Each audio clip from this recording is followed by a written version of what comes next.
로마서 8장 28절 말씀을 한 목소리로 봉독하겠습니다.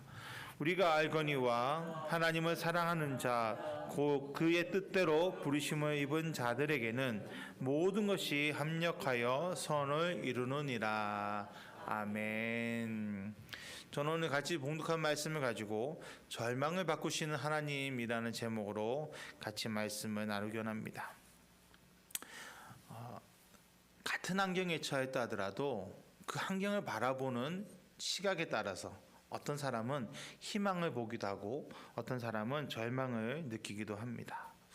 우리가 인생을 살아간다는 것 자체가 어떻게 보면 희망과 절망 사이에 있다라는 생각을 하게 됩니다. 희망만을 경험한 사람도 없고요, 절망만 있는 사람도 없습니다. 어떻게 보면 희망과 절망 가운데 오고 가면서 점점 더 성숙해지는 것이 우리의 인생이 아닌가 생각해 봅니다. 그런데 많은 사람들은 희망을 좋아할까요? 절망을 좋아할까요? 당연히 희망을 좋아합니다. 희망은 더 나은 미래를 기대하고 바라는 긍정적인 감정이나 태도를 의미합니다. 그리고 절망은 기대가 무너지고 희망이 사라진 상태를 의미합니다. 그러니 여러분 어떻게 절망을 좋아할 수 있겠습니까? 얼마나 눈에 띄죠. 너무나 희망과 절망이라는 단어는 너무나 극과 극에 있는 것 같습니다. 그래서 우리는 더 희망 가까이 가고 싶어지고 절망은 멀리하고 싶어 합니다. 그렇지만 절망을 경험해야 희망의 소중함을 알 수도 있고요, 희망이 있다는 것을 알아야 어떤 절망 가운데서 일어설 수 있음을 우리는 또한 알고 있습니다. 삶은 희망과 절망의 교차하는 과정이라는 것입니다. 절망 속에서도 작은 희망을 찾고 희망을 잃지 않으려는 것이 중요하다라고 세상에서도 말합니다. 그리고 세상에서 성공한 사람들의 모습은 그런 모습입니다. 절망 가운데서도 희망을 찾는 것. 여러분, 세상도 그런데 하물며 하나님의 자녀인 우리 그리스도인들은 어떻게 해야 될까요? 우리는 더 어떤 환경 가운데서도 희망을 볼 수 있어야 합니다. 왜냐하면 오늘 사도 바울이 고백하듯이 하나님은 모든 것을 합력해 선을 이루어 주시기 때문입니다. 한 번 더 제가 봉독해 드리겠습니다. 하나님을 사랑하는 자 곧 그의 뜻대로 부르심을 입은 자들에게는 모든 것이 합력하여 선을 이루느니라. 사도 바울의 일생을 통한 경험의 고백입니다. 여러분, 사도 바울의 인생이 어땠는지 다 아시죠? 얼마나 힘들고 어려웠습니까? 그런데 그 모든 것이 선이었다. 이 선이라는 단어를 영어 성경에는 굿이라고 표현합니다. 굿. 이 굿이라는 단어를 다 아시다시피 어떤 의미입니까? 굿은 좋은 의미입니다. 좋은 품질, 좋은 성격, 좋은 환경, 이런 좋다라는 의미를 표현할 때 굿이라는 단어를 사용합니다. 여기서 알 수 있듯이 하나님은 그 사랑하는 자녀들이 아무리 힘들고 어려운 환경에 있어도 그 가운데서 바꿔서 좋은 환경, 좋은 상황으로 만들어 주신다는 것입니다. 그럼 무엇을 할 수 없을 때, 아무것도 할 수 없다는 자포자기와 같은 심정이 있을 때에도, 그때도 하나님 함께 하시면 할 수 있도록 은혜도 주시고 능력도 주시고 인도해 주신다라는 것입니다. 성경을 통해서 우리는 바울뿐만 아니라 절망 가운데서도 희망을 바라보며 몸부림쳤던 믿음의 선배들, 믿음의 선조들을 보게 됩니다. 어떻게 그럴 수 있었습니까? 그들 가운데 하나님이 계셨기 때문입니다. 하나님이 그들 가운데 역사하셔서 그들의 모든 절망적인 환경을 선으로, 좋은 것으로 바꿔주셨다라는 것입니다. 오늘 그것을 같이 나누면서 우리의 삶에 희망을 가지고 하나님과 함께 동행하기를 원합니다. 첫째로, 죄로 인한 절망 가운데 선을 이루신 하나님을 깨달아야 합니다. 사람 가운데, 이 땅에 태어난 사람 가운데 가장 먼저 절망을 경험한 사람은 누구일까요? 누구라 생각하십니까? 바로 아담과 하와입니다. 여러분, 그들은 하나님께서 만드신 에덴 동산에서 편하게 살았습니다. 그런데 죄로 인해 하나님과 단절되고 그들의 삶은 고난이 다가옵니다. 창세기 3장 16절로 19절에 또 여자에게 이르시되 내가 내게 임신하는 고통을 크게 더하리니 내가 수고하고 자식을 낳을 것이며 너는 남편을 원하고 남편은 너를 다스릴 것이니라 하시고 아담에게 이르시되 내가 내 아내의 말을 듣고 내가 내게 먹지 말라 한 나무 열매를 먹었은즉 땅은 너로 말미암아 저주를 받고 너는 내 평생 수고하여야 그 소산을 먹으리라. 땅이 내게 가시덤불과 엉겅퀴를 낼 것이라. 내가 먹을 것은 밭의 채소인즉 내가 흙으로 들어갈 때까지 얼굴에 땀을 흘려야 먹을 것을 먹으리니 내가 그것에서 취함을 입었습니다. 너는 흙이니 흙으로 돌아갈 것이니라. 하나님께서 범죄한 아담과 하와에게 주신 형벌의 모습입니다. 그렇다면 죄를 짓기 전에는 이 모습과는 정반대의 삶을 살았다라는 것을 우리는 알 수 있습니다. 에덴 동산에서 하나님과 생명의 근원 되신 하나님과 편하게 살면서 하나님께서 주시는 모든 것들을 먹으면서 행복하게 살았던 것이 바로 아담과 하와의 모습이었습니다. 근데 어느 날 갑자기는 아니죠. 자기가 죄지었으니까, 범죄한 결과였으니까, 범죄한 이후 땀을 흘려야 되는, 수고해야 되는, 삶의 고통을 경험해야 되는 그런 삶이 되었습니다. 여러분, 편안하게 살다가 갑자기 중노동을 하고 아무 문제 없다 갑자기 문제가 겹치면 어떻습니까? 스트레스를 받게 되고 또 정말 극한의 감정을 경험하기도 됩니다. 절망 가운데 빠지게 된다는 것이죠. 여러분, 그럼 어떻습니까? 하루하루 얼마나 원망하고 불평하며 투덜대고 우울하며 힘들게 살아간다는 것을 우리는 알고 있습니다. 아담과 하와의 모습이 그런 모습이 아니었겠습니까? 하나님의 은혜를 받고 살아야 될 인간이 죄로 인해 하나님과 단절되고 나서 은혜 받지 못하고 능력 받지 못해서 하루하루 정말 힘들게 발부둥치며 살아가는 그 모습, 여러분 얼마나 절망 가운데 있는 모습이겠습니까? 그런데 우리가 기억하는 것은 하나님은 그럼에도 불구하고 우리를 향한 사랑을 끊지 않으셨다라는 것입니다. 그 절망 가운데 상황에서도 하나님은 아담과 하와와 그의 후손들인 우리를 구원하시기 위한 큰 그림을 그리신 겁니다. 창세기 3장 15절에 내가 너로 여자와 원수가 되게 하고 내 후손도 여자의 후손과 원수가 되게 하리니 여자의 후손 내 머리를 상하게 할 것이요 너는 그의 발꿈치를 상하게 할 것이다 라고 분명하게 말씀하셨습니다. 절망 가운데 허덕일 수밖에 없는 우리를 구원하시기 위해 예수님을 이 땅에 보내시고 우리 위에 대신 십자가를 지심으로 우리를 구원하기 위한 큰 그림을 이미 하나님은 그때부터 그려놓으셨던 것입니다.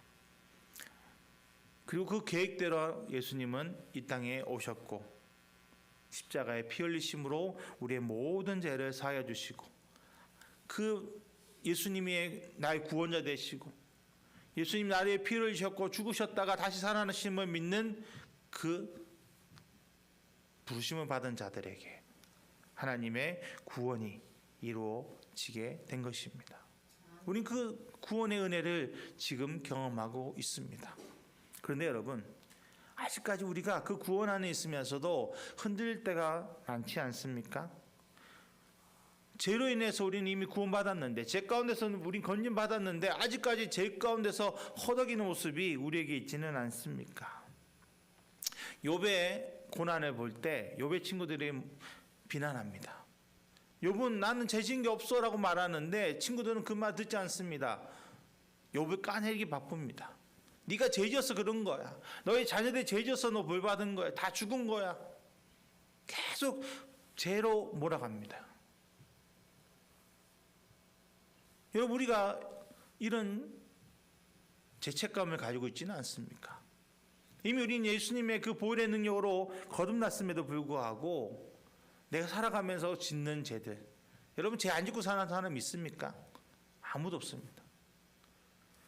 이미 예수님께서 내가 지을 죄 모든 것을 다 아시고 구원해 주셨는데, 그 피 흘려 주셨는데 그 피의 값을 우리가 온전히 받아들이지 못하는 삶을 살아가는 경우가 있습니다.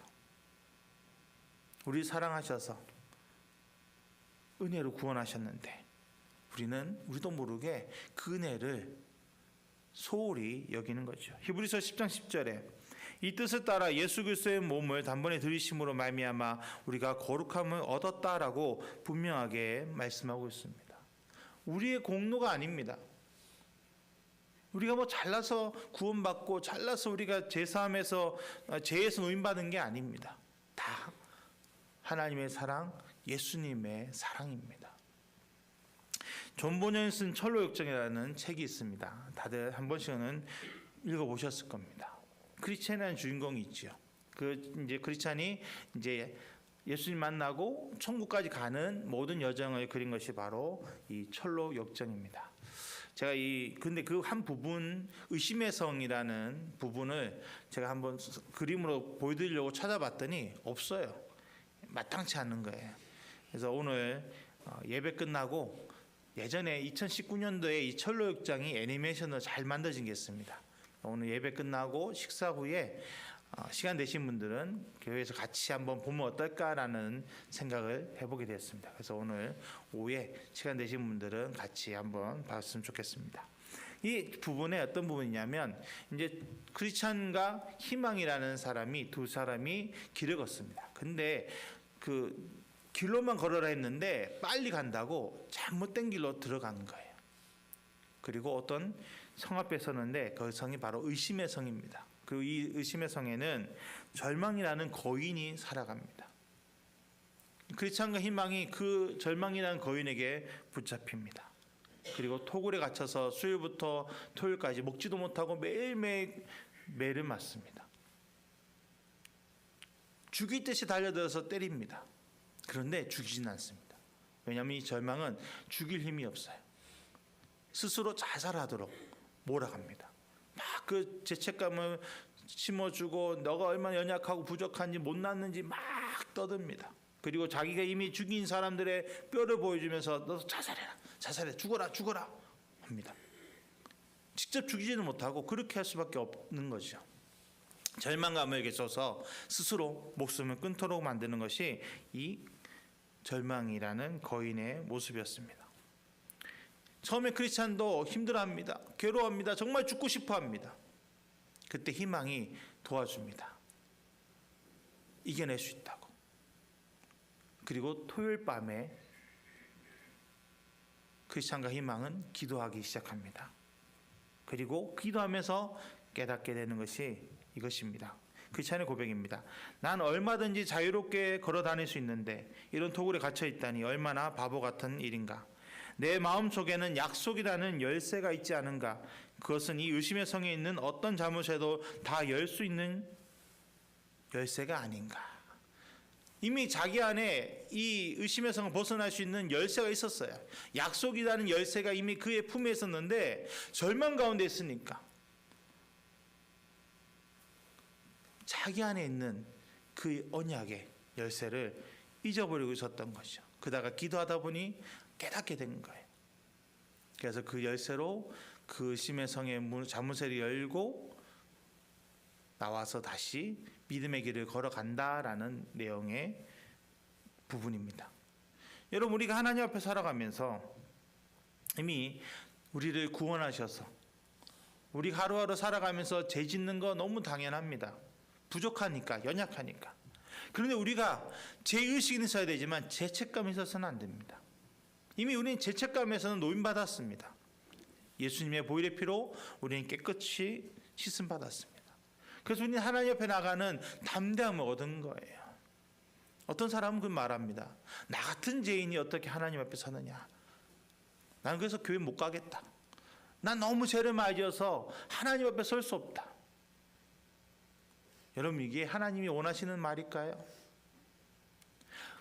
그렇기 때문에 더 하나님 앞에 나와야 하는 것입니다. 그리고 우리의 모든 죄책감을 하나님 앞에 내려놓고 다시 우리는 깨끗이 씻음 받아야 합니다. 예수님도 제자들의 발을 씻어주시면서 뭐라고 말씀하십니까? 베드로가 나의 몸을 다시 씻어주세요 그럴 때 이미 한번 깨끗한 사람은 다시 목욕할 필요 없고 발만 씻으면 된다고 하셨습니다. 매일매일 우리가 살아가면서 짓는 모든 죄를 우리는 바로 하나님 앞에 내려놓으시기를 축복합니다. 내 힘으로 내놓는 것이 아니고 예수님의 피를 의지해서 우리는 내려놓을 수 있습니다. 골로새서 1장 13절에 그가 우리를 흑암의 권세에서 건져내사 그의 사랑의 아들의 나라로 옮기셨다라고 분명하게 말씀하고 계십니다. 여러분, 우리는 이미 하나님 나라의 사랑의 나라에 들어가 있습니다. 그 하나님 나라의 시민권을 가지고 있습니다. 여러분, 그 시민권이 나에게 있음을 의심하지 마십시오. 하나님이 부르지 않으시면 그 누구도 하나님 앞에 나올 수 없다 하셨습니다. 아멘. 나를 부르셨기에 지금 이 자리에 나와서 우리가 하나님 이름을 높이고 있는 것입니다. 혹시라도 죄로 인해 절망하시는 분 계십니까? 그 절망에서 하나님이 이미 선을 이루셨음을 믿음으로 바라보시기를 축복합니다. 아멘. 둘째로, 사명받은 자가 느끼는 절망 가운데서도 하나님은 선을 이루십니다. 하나님은 아브라함을 불러 세우십니다. 창세기 12장에 아브라함을 부르신 모습이 기록되어 있습니다. 그리고 아브라함은 믿음으로 걸어갔다라고 되어 있습니다. 그런데 여러분, 하나님께서 아브라함에게 뭘 요구하셨습니까? 본토 친척 아버지 집을 떠나라라고 말씀합니다. 여러분, 지금 오늘날 우리가 얼마나 여행도 자주 다니고 이민도 쉽게 그나마 다니죠. 근데 지금도 잘못 여행 가거나 이민 갔을 때 큰 문제를 경험하기도 합니다. 목숨이 위태롭기도 합니다. 그런데 아브라함 때는 오죽했겠습니까?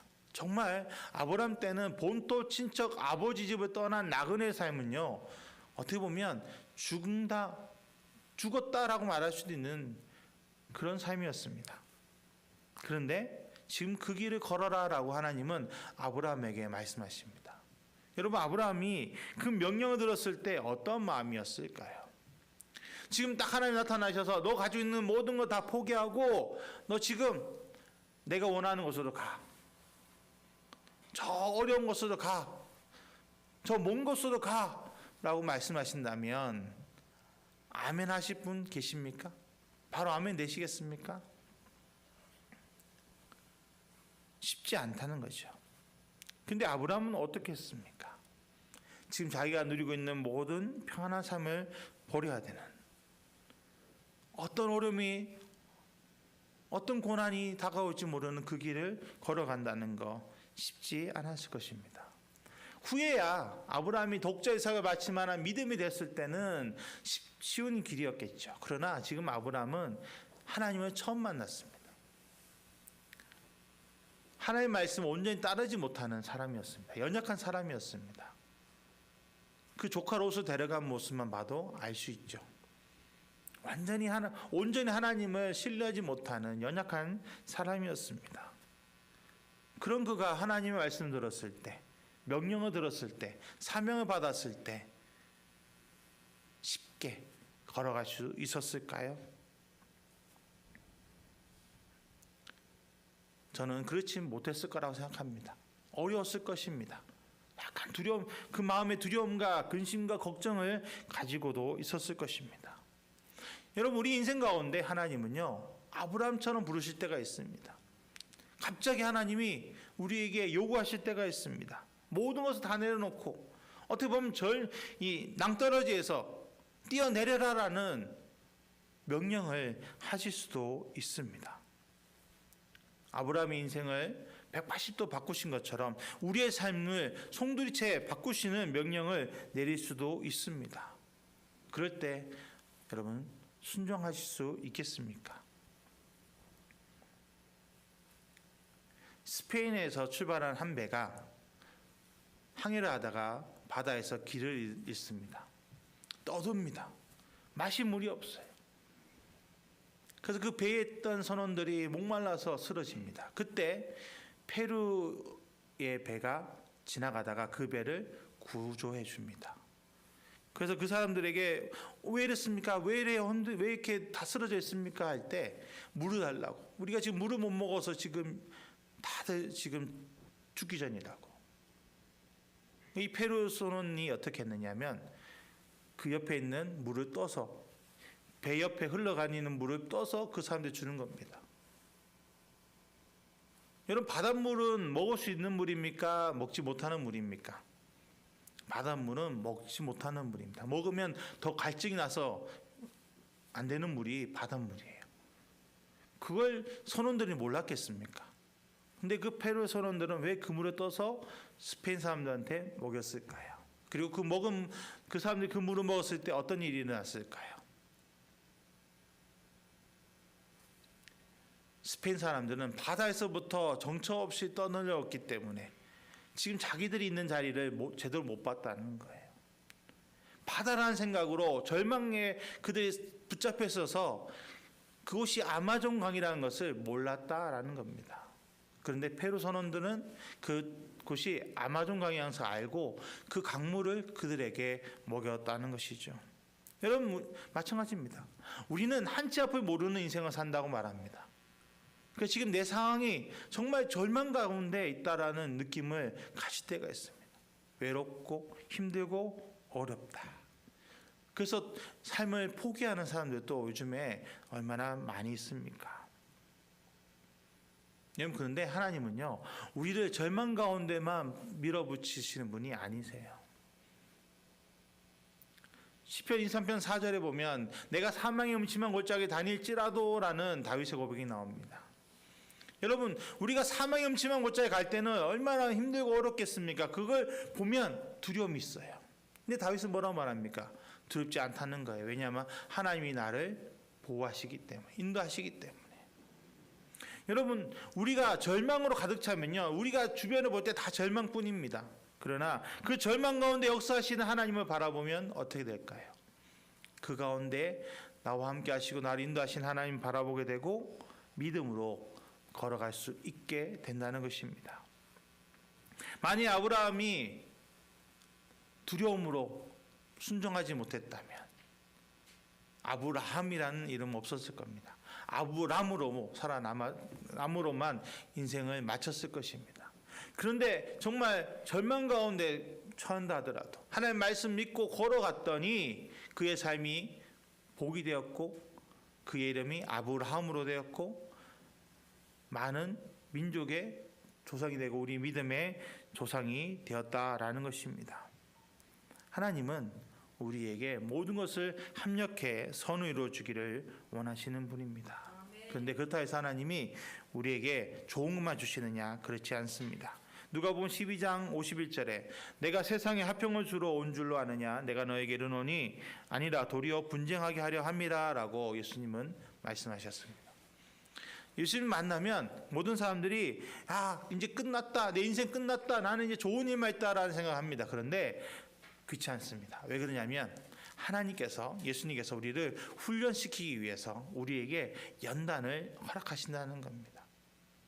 출애굽한 이스라엘 백성들이 하나님 인도하신 말아서 홍해로 걸어갑니다. 그때 출애굽기 14장 8절에 이렇게 말씀합니다. 여호와께서 애굽 왕 바로의 마음을 완악하게 하셨으므로 그가 이스라엘 자손의 뒤를 따르니 이스라엘 자손이 담대히 나아갔습니다.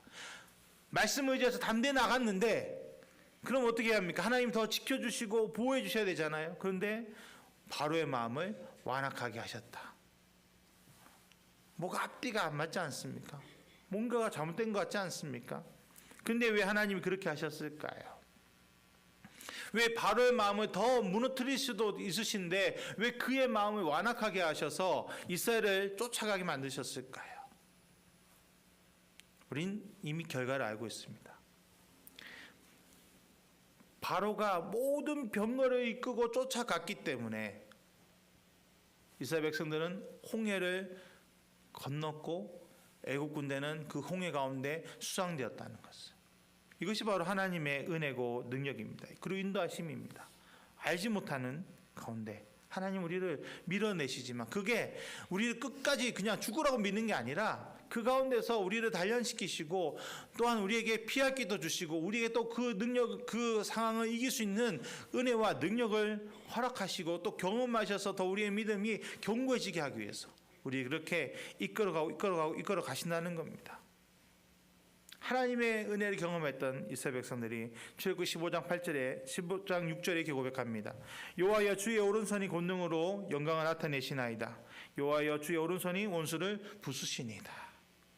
여러분 이런 고백이 우리에게 있어야 될 줄 믿습니다. 우리도 어떤 상황에서도 하나님이 나와 함께 하신 것을 고백하면서 어떤 하나님 나를 부르셔서 나를 이끌어 가시면서 경험하는 어떤 절망 가운데서도 그 절망 때문에 무너지는 것이 아니라 그 가운데서 나와 함께 하시고 하나님이 그 권능의 팔로 나를 안아주시는 것을 믿음으로써 또한 체험함으로써 우리 하나님 앞에 더 가까이 나야 될 줄 믿습니다.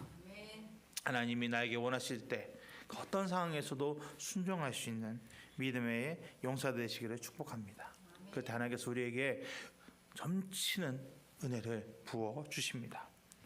셋째로 움켜잡은 자들의 절망 가운데에서도 하나님은 선을 이루어 주십니다.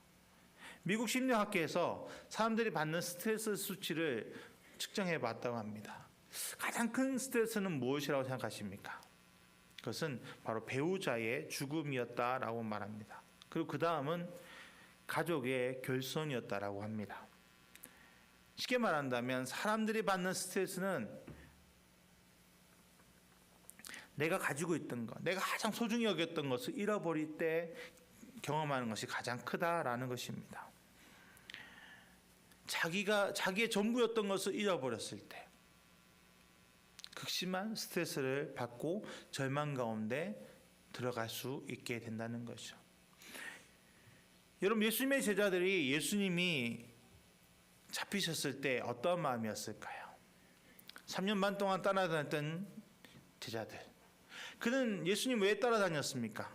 예수님이 우리의 구원자, 정치적인 구원자 되어서 로마의 앞에서 우리를 건져주셔서 우리 이스라엘을 독립시키시고 그러면 나는 한 자리 차지해서 떵떵거리며 살 수 있을 거라는 마음으로 예수님을 따라다녔습니다. 그런데 그렇게 믿었던 예수님이 아무 힘도 쓰지 않으시고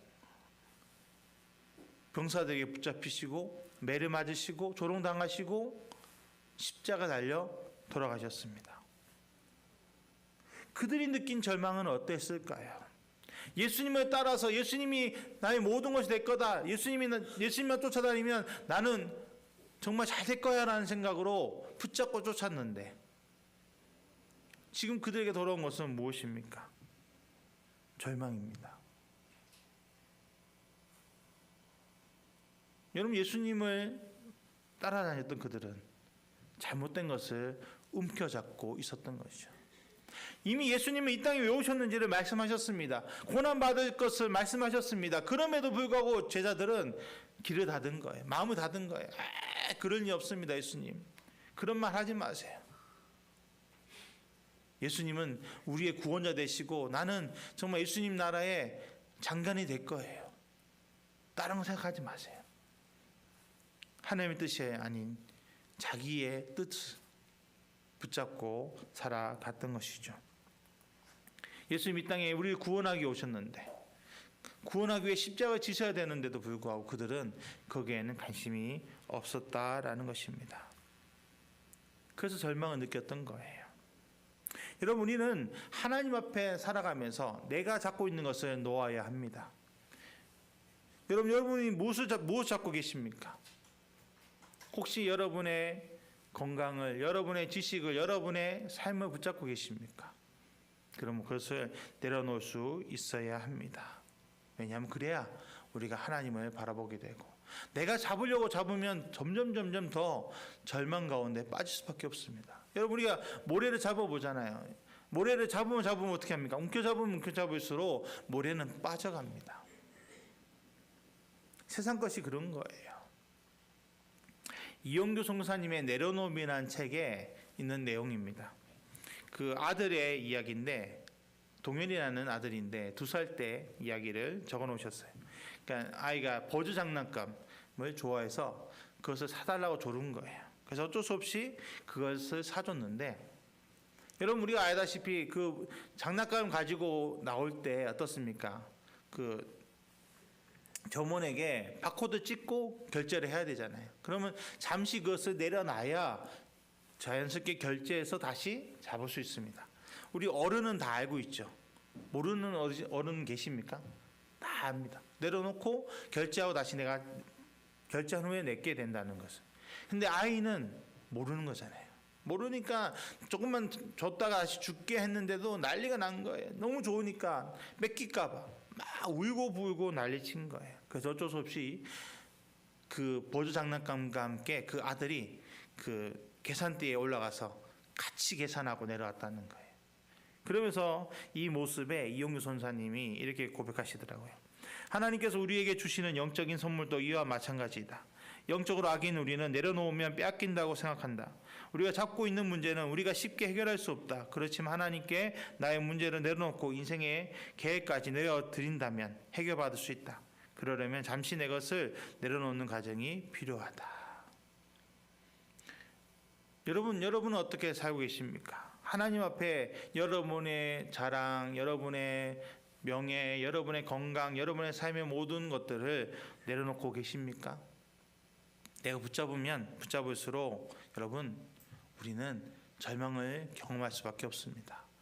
내 힘으로 이 세상 살아가는 사람, 여러분 얼마나 어렵게 살아갑니까? 근데 내려놓고 싶은데 쉽지 않아서 더 문제죠. 왜 그럴까요? 두려움 때문입니다. 내가 이걸 내려놓으면 잊어버릴까? 다시 못 잡을까? 두려워합니다. 여러분, 그런데 우리 하나님 어떤 분이십니까? 우리 예수님 어떤 분이십니까? 나에게 뭐가 필요한지 너무 잘 아시는 분이에요. 나보다도 나를 더 잘 아시는 분이기 때문에 그분을 믿고 내려놓으면 하나님은요, 나에게 좋은 것은 나에게 또 주시지만 나에게 좋지 않은 것은 바꿔서 나에게 주신다라는 겁니다. 이것이 바로 바울이 고백하는 모든 것이 합력해 선을 이룬다라는 말씀인 것입니다. 여러분의 마음에 있는 두려움도 내려놓으시기를 축복합니다. 하나님께 내려놓으세요. 하나님만 바라보면 하나님은 모든 것을 우리에게 채워주십니다. 그것도 더 좋게. 만일 우리에게 뭐를 뺏어가신다 그러면 여러분 아까워하지 마십시오. 왜냐하면 그것이 나에게 필요 없기 때문에 뺏어가시는 거예요. 사도 바울이 자신의 육체의 가시 때문에 기도했다고 했습니다. 간절히 기도했다고 했습니다. 그런데 하나님의 응답은 무엇이었습니까? 내 은혜가 내게 족하다. 그렇게 깨닫는 거예요. 아, 내가 이런 육체의 가시에 있어서 내가 하나님을 떠나지 않고 내가 하는 것이 아니라 하나님이 역사하시도록 내가 맡겨드리는구나. 여러분, 이 깨달음이 우리에게도 있어야 합니다. 모든 것이 합력해 선을 이룬다. 이것은 좋은 것만 있다는 게 아니에요. 나를 더 강하게 단련하기 위해서 나를 훈련시킬 수도 있다는 겁니다. 여러분, 굳건한 병사, 어떤 전투에서도 살아남기 위한 군사를 만들기 위해서 훈련합니다. 그리고 그런 훈련은 정말 더 빡세집니다. 해병대에 나오신 분들, 특전사 나오신 분들이 왜 자부감이 있습니까? 자신감이 있습니까? 자기는 정말 힘든 훈련을 이겨냈다라는 거예요. 그래서 자부심 가지고 생활합니다. 마찬가지입니다. 여러분, 우리는 그리스도의 군사입니다. 하나님께서 우리를 더 귀하게 쓰시기 위해서 우리에게 훈련시키실 때 여러분 주저하지 마십시오. 걱정하지 마십시오. 아멘하고 달려드십시오. 하나님은 이미 나를 너무 잘 아십니다. 내가 어떤 상태인지를 너무 잘 아시기 때문에 맡겨드리기만 하면 그 하나님께서 우리에게 가장 좋은 곳으로 허락해 주시고 우리를 인도해 주십니다. 그럼 우리가 다윗같이 하나님은 나의 목자시니 내게 부족함이 없습니다라는 고백을 할 수 있게 될 줄 믿습니다.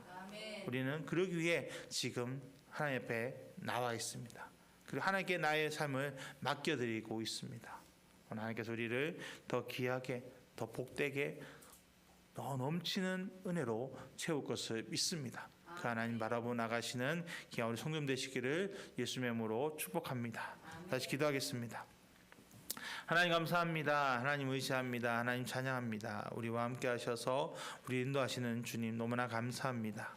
우리는 한치 앞을 모르고 그저 내 손에 있는 것을 부여잡고 어떻게든 몸부림치려고 살아갑니다. 그러나 하나님 바라볼 때 우리는 내려놓을 수 있고 하나님 바라볼 때 우리 마음에 있는 두려움 내려놓고 하나님께서 나를 이끄신 대로 우리는 나아갈 수 있습니다. 그리고 그것이 축복의 길이요 은혜의 길입니다. 우리가 어떤 상황에서도 절망하지 않게 해주시고 나와 함께 하신 하나님 바라보고 하나님께서 나를 들어서 나에게 가장 좋은 것 주실 것을 바라보면서 고백하며 나가게 하여 주시옵소서. 그래서 이 땅 가운데서 우리가 빛을 발하게 하시고 어려워해서 힘들어하는 사람들 앞에서 하나님의 이름을 높이는 복된 삶, 은혜 삶이 되게 하여 주시옵소서. 모든 것이 주의 은혜입니다. 우리 가운데 임하시고 새롭게 하여 주옵소서. 예수님의 이름으로 기도드렸습니다. 아멘.